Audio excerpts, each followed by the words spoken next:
I'm Amity, everyone. Nice to be here this evening. So just to carry on with that nice introduction from Leah, one of the ways that we talk about obstetric violence in the training course and in the Free from Harm resource is by utilizing this power and control wheel. So just give you a really brief background of it if you're not familiar with it. The power and control wheel is used in domestic abuse education. It's called the Duluth model, and it is used to help educate both perpetrators and victims of domestic abuse in how it manifests. So, as we know, with domestic violence, it used to be thought of as solely, a person physically assaulting or beating someone, and we didn't necessarily consider things like emotional abuse, financial abuse, isolation, manipulative behavior to be abusive.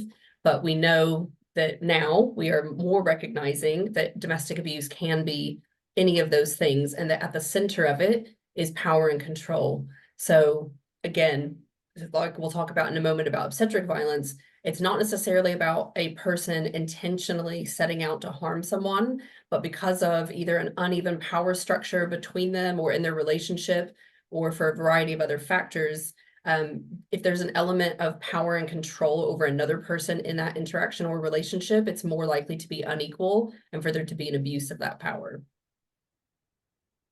So we took this wheel as inspiration to help talk about obstetric violence.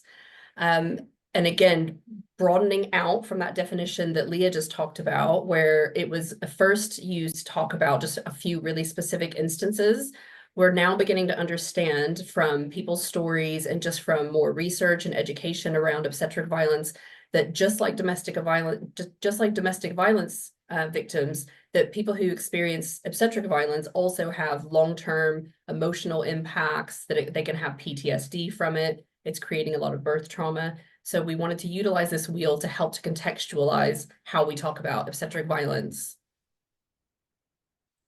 So what we did was we had some focus groups with people who've experienced obstetric violence, both in person and online. And we asked people to just talk about their experiences and how they felt like they manifested.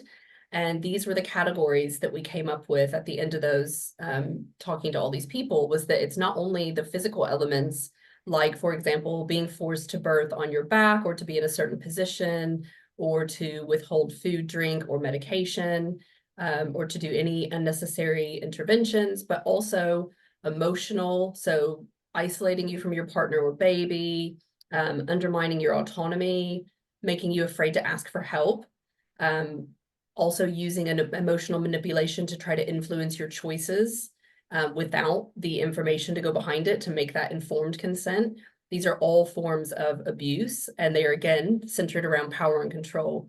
And we know that when there's such a massive system like we have in the UK with the NHS, and as we all know, it's very understaffed. The staff are very overworked at the moment. And, I do still firmly believe that nobody means to do anyone harm if they've gone into a caring profession. But the fact is, this harm is happening, and we need to understand better how it happens and also how we can recognize it, so that we are recognizing that it's not only the really clear-cut cases of like physical assault or abuse that are harmful, but also all of these other ways that it's harmful. And that also includes institutional harm.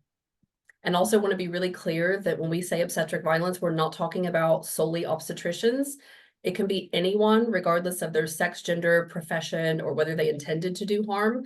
It can definitely, absolutely be midwives, nurses, maternity support workers, anyone who has contact with or cares for people giving birth. They have the ability to inflict this kind of harm. But again, because of the history of it, it is still called obstetric violence. But it's more about the model of care rather than obstetricians themselves.